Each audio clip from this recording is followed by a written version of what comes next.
नमस्कार। हमारा विषय है जीवन।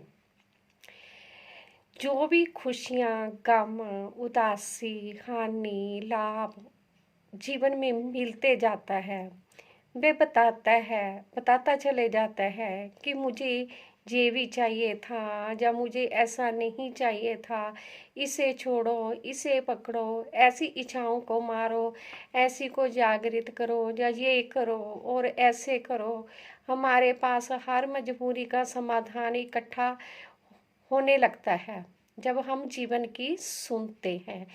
हर मजबूती के तरीके और सलीके जीवन बनाने लगता है जब बनने लगते हैं, क्योंकि ना तो जीवन अपने हर नुकसान की वजह कभी भूल पाता है और ना ही ये भूलता है कि इससे किससे लाभ होता है और कैसा लाभ होता है। सुख, शांति, आनंद, परमानंद, संतुष्टि पाना इसके लिए आसान कर्म नहीं होता, क्योंकि इसके लिए बहुत सी प्रिय वस्तुएं, इच्छाएं, नातों का त्याग करना होता है। ना तो नेकी की राह आसान है और ना ही कोई और राह आसान है, क्योंकि नेकी की राह पर चलने पर बेशक शुरू में संघर्ष होता है, परंतु आखिर में विजय रूप संतुष्टि और खुशी प्राप्त होती है। स्वर्ग में रहने वाले सुख प्राप्त होते हैं। जबकि दूसरी राह शुरू में आरामदारी वाली और आसान लगती है, परिणाम स्वरूप वे असंतुष्टि और दुख दर्द लाती है। जीवन यही सिखाते चले जाता है कि देख, तुम्हें जो अच्छा लगता है उसका परिणाम ये है, और जो मुझे अच्छा लगता है उसमें सबका भला ही होता है। अगर कोई जीवन अपनी इच्छा प्राप्ति के लिए अपनों को छोड़ सकता है, तो उसके लिए बेगानों को छोड़ देना कोई मुश्किल बात नहीं होती है। अगर वह उस प्रेम के लिए बड़े बड़े त्याग दे सकता है, जो उसे अपने आप के लिए और कुछ भी करना पड़ जाए, तो कोई बड़ी बात नहीं होगी। जो अपने सुख, अपनों के सुख की प्राप्ति के लिए दूसरों को वही सुख दे रहा होता है जिसकी उसे चाहत होती है, तो उसके हाथों में सफलता ही लगती है। जो जीवन अपनी प्राप्तियों के लिए हद से आगे जाने का साहस कर लेता है, उसे रोकने वाला कोई उसके जैसा ही हो सकता है। कोई दूसरा उसे हरगिज भी नहीं रोक पाता है। ध्यान देने लायक बात यह है कि साधारण व्यक्ति में इतनी कमियां नहीं होती जितनी कमियां दूसरों में कमी निकालने रहने वालों में होती है। क्योंकि जो दूसरों की कमियां देखता है, वे कितनी भी खूबियों का मालिक हो, धीरे धीरे खूबियां खत्म करता चले जाएगा और कमियों से भर जाएगा। ऐसे ही कोई अगर दूसरों की कमजोरियों को निशाना बनाते जा रहा होता है, क्योंकि वह ताकतवर बनना चाह रहा होता है, तो आखिर में पहले वह ताकतवर बनता है और आखिर में वह कमजोर होने वाला ही है, क्योंकि उसने कमजोरियों का फायदा उठाया है और बाद में परिणाम स्वरूप उसकी कमजोरियों का फायदा दूसरे लोग उठाना शुरू कर देते हैं। जो दूसरों की खूबियां और ताकत देख रहा होता है, उसे महसूस कर रहा होता है, उसे समझ रहा होता है, प्रयोग में ला रहा होता है, वे उसकी खूबियां दिन ब दिन बढ़ती ही चली जाती हैं और ऐसी खूबियां इतनी बढ़ जाती हैं कि वह एक दिन परिणाम स्वरूप ताकतवर बन जाता है। जो व्यक्ति कमियां और खूबियां दोनों ही देखते जाता है, तो वह एक तरह से अपना नाम रोशन कर जाता है, क्योंकि उस वह इतना ज्ञानी बन जाता है। हर किसी के अपने ऊपर है कि वह कैसा बनना चाहता है। जीवन ऐसा नहीं होना चाहिए कि जो वह कर रहा है वह दूसरों को कहे कि ऐसे नहीं करना चाहिए। जो वह नहीं कर रहा है वह दूसरों को करने की नसीहत देता चला जाए, शिक्षा देता चला जाए। जो जीवन किसी को कुछ दे नहीं पाता, उसे दूसरों से वह पाने की चाहत कभी भी नहीं रखनी चाहिए। जो वह दे सकता है उसे नकारता फिर रहा हो, ऐसा उसे नहीं करना चाहिए। व्यक्ति जिस तरफ अपने आप को बिल्कुल सही और ईमानदार समझता है, उस तरफ की शिक्षा देनी चाहिए और उस तरफ ही किसी को कुछ समझाना चाहिए। जिस तरफ वह है कुछ, दिखा कुछ रहा है और कर कुछ रहा है, वहाँ अपने निजी लाभों के लिए या किसी की भावनाओं को गुमराह करने की शिक्षा या नसीहत कभी भी नहीं देनी चाहिए। सुप्पी उस तरफ चुप्पी साध लेनी चाहिए।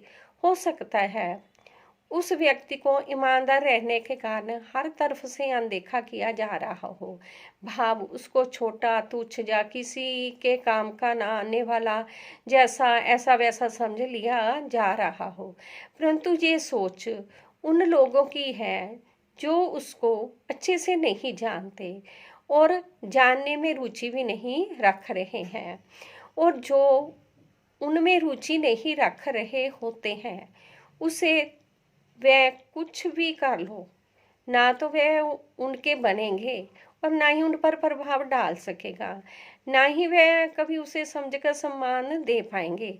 इसलिए ऐसे लोगों से बेपरवाह रहें, क्योंकि समय जब इन्हें इन्हें आपका सत्य बताएगा, जब उस व्यक्ति का सत्य बताएगा तो ये जरूर उसके पास आएंगे। परंतु अगर इन्हें उसके जीवन से कोई लेना देना ही नहीं है, दिलचस्पी ही नहीं है, रुचि ही नहीं है, प्रेम ही नहीं है, या किसी तरह का कोई भाव ही नहीं है नफरत के अलावा, तो ये कभी भी उसकी तरफ रुख नहीं करेंगे। ऐसे लोगों के पीछे कभी भी नहीं भागना चाहिए, इनका मोह त्याग देना चाहिए, इनसे आगे निकलने के तरीके सीख लेने चाहिए। घटिया इरादों से, किसी कमजोर लाचार से कुछ प्राप्त करके खुशी तो प्राप्त हो सकती है, परंतु 20 साल के बाद वे कमजोर ही रहे, इस बात की क्या गारंटी है। भाव वह कमजोर इंसान 20 साल के बाद मजबूत भी हो सकता है। वह इंसान खुद मजबूत ना हो, उसकी औलाद मजबूत हो जाए, उसके बच्चे संतान बहुत मजबूत निकल आए कि वह मजबूत बन जाए। जो हो सकता है जो ताकतवर आज है उसकी औलाद नालायक निकल जाए और वह कमज़ोर हो जाए, तो फिर वह सब कुछ बदल सकता है। जो पहले था, जो एक को ताकतवर दे रहा था, कल को दूसरा ताकतवर उसको, जो कमज़ोर हो चुका है उसको वही देगा। अपनी सोचने वाले सबकी कभी नहीं सोचते और सबकी सोच का निभाने वाला अपनी भी सोच लेता है।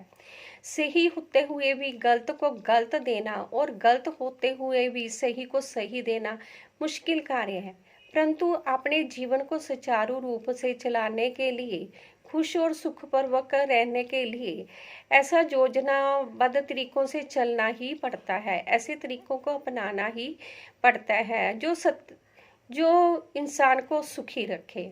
सत्य जीवन ऐसे कार्य नहीं करता जो बदलाव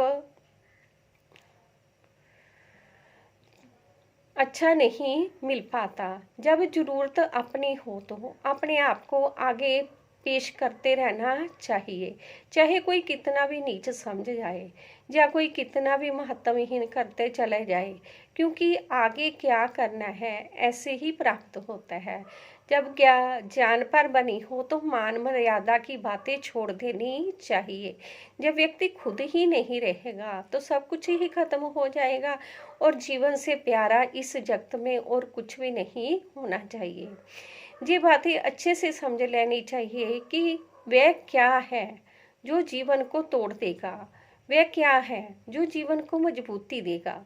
फिर कोई कितना भी तोड़े, जीवन मजबूत ही बनता हुआ मिलेगा, क्योंकि जीवन समझ चुका है उसकी मजबूती किस में है, उसकी कमजोरी किस में है।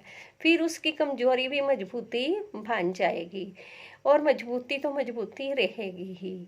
जिसे अपने जीवन का रहस्य नहीं पता होता, वह सिर्फ अपने अनुमान के आधार पर कर्म करता है, जो बाद में पछतावा ही होता है। धन्यवाद हमें अपना कीमती समय देने के लिए। जीवन के बारे में हमारे विचार आपको कैसे लगे जी, एक तरह के अनुभव हैं, कृपया हमें ज़रूर बताइए। खुश रहें, खुशहाल रहें। वीडियो अच्छी लगी तो लाइक, कमेंट और शेयर ज़रूर करना। धन्यवाद।